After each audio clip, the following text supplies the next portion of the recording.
guys, pag-usapan lang natin ang breaking news. Ayon kasi sa bali-balita, say mo Kyla Estrada, Daniel Padilla at Catherine Bernardo nagbabalik ang tambalan. Ano daw ang say ni Kyla Estrada kapag bumalik na sina Daniel Padilla at Catherine Bernardo? Tapos na nga ba ang kontrata ni Daniel Padilla at Kyla Estrada?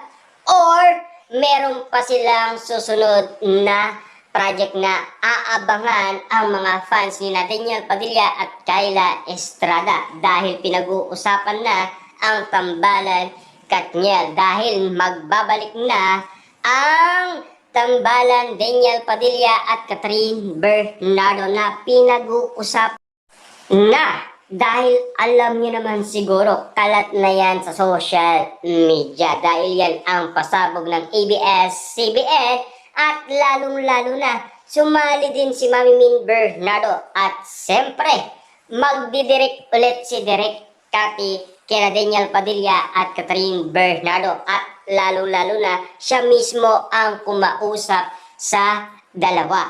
Pero ang pagkakaalam natin, di ba? Ang sabi umano ni Direk Cathy, depende daw yan sa management. At lalong-lalo na, depende daw sa dalawa. At lalong-lalo na, siyempre, utos yan ng management, ang ABS-CBN. May magagawa ba sina Catherine Bernardo at Daniel Padilla? Na alam niyo naman siguro, parehas silang nagtatrabaho sa iisang network. Kaya nga naman kasi napapag-usapan ang kanilang tambalan. Na alam niyo naman siguro, yung project na yan, noon pang 2020, nagawa na sana yan kung hindi sila nagkaiwalay at kung walang pandemic na nangyayari. Pero at least, malinaw na sa atin kung bakit nga naman kasi nagkakaroon ng away sina Daniel Padilla at Catherine Bernardo. Dahil tumitibay lang ang kanilang pagsasamahan kung sakasakaling magkakabalikan sila dahil nag-ayos na sila at komportable naman sila sa isa't isa at lalong-lalo na kasi nag-i-enjoy naman ang mga Dilulu fans nila Daniel Padilla at Catherine Bernardo sa kanilang nakikita dahil professional ang kanilang idolo. Pero si Direk Cathy, mas professional na daw sina Catherine Bernardo at Daniel Padilla. Mas nag-level up pa daw sila kaysa noong sila ay nagkasama pa. Kasi alam niyo naman siguro ha, may mga bagay kasi na tila kinokontra ng Katniel kapag sila ay nagsushooting na at lalong-lalo na binabago nila ang script. Yun kasi ang pinag-uusapan umano sa social media kung bakit nga naman kasi tila ang mga direktor ng Katniel ay galit kina Daniel Padilla at Catherine Bernardo. Kaya nga naman kasi tila minsan nagagalit ang mga direktor ni Daniel Padilla at Catherine Bernardo kapag ayaw nila ang sitwasyon na pinapagawa sa kanila. At least ngayon, nag-matured na daw ang dalawa. Kaya nga naman kasi ang pasabog ng bagong project ng Katniel ay tila napapag-usapan na talagang malupit ang ipapakita ni Direk Cathy sa atin. At least, nakakuha natin ang point umano ni Direk Cathy at Direk Olivia tungkol sa nangyayari kay Daniel Padilla at Catherine Bernardo. Na alam niyo naman siguro ngayon ha, nag-mature na daw ang dalawa at kumasa na rin sila at pumayag umano sa kanilang bagong project na matagal nang napag-usapan. At least, pinag-uusapan na ngayon. At siyempre, ang say ngayon ng mga netizens, ayon sa kanila, ano daw ang palag umano ni Kyla Estrada. Na alam niyo naman siguro na una si Catherine Bernardo bago si Kyla Estrada. Na alam niyo naman siguro ha, sinisip lang kasi ang dalawa. Matagal na yan.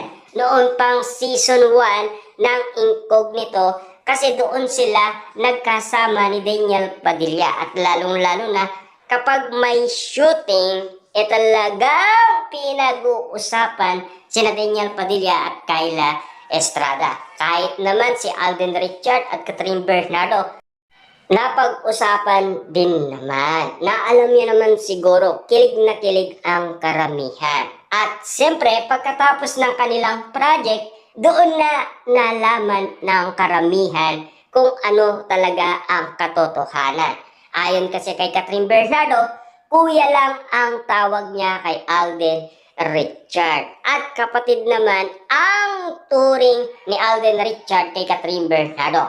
Pero ayon din sa bibig kasi ni Alden Richard, umibig siya at na-inlove. Parang magkaiba ang mga sagot nila kapag tinatanong na si Alden Richard na talagang na-inlove siya kay Catherine Bernardo. Na alam niyo naman siguro ang turingan ng maraming tao kina Alden Richard at Catherine Bernardo. At siyempre alam niyo naman siguro ang sitwasyon na napag-usapan. Tila hanggang ngayon kasi bangungot pa rin. Kaya nga naman kasi ang iba, mas naniniwala silang promotion lang ang pinapakita ni na Kyla Estrada at Daniel Padilla. Kasi nasaksiyan na yan, sakat din na pinagkaguluhan at kung bakit nabudol ang karamihan. Dahil ang inaakala nila na talagang sorpresa, na talagang si Catherine Bernardo ay aamin ng oo kay Alden Richard. Pero hindi, wali. Kasi ang lagi nilang sinasabi ay mag-best friend lang sila. At alam niyo naman siguro, umamin din si Daniel Padilla na kung ano man ang mangyari, hintayin na lang natin mangyari. Dahil sa pinag-uusapan Daniel Padilla at Kyla Estrada. Yan ang pinaka malinaw na kaulugan na sinasabi umano ni Daniel Padilla sa sinasabi umano ng karamihan na magjowa na daw sina Daniel Padilla at Kyla Estrada. Na alam niyo naman siguro, galing yan kay Ogie Diaz at lalong-lalo na galing din naman kay Ogie Diaz sina Alden Richard at Catherine Bernardo na sinasabi na nanliligaw daw ito kay Catherine Bernardo at lagi daw siya nasa bahay ni Catherine Bernardo dahil tinuturuan ni Alden Richard na magmaneho ng sasakyan si Catherine Bernardo at lalong-lalo na nagbibigay din siya ng mga pagkain dahil si Alden Richard ay may restaurant. Yan ang tunay na kadahilanan kung bakit pinagkaguluhan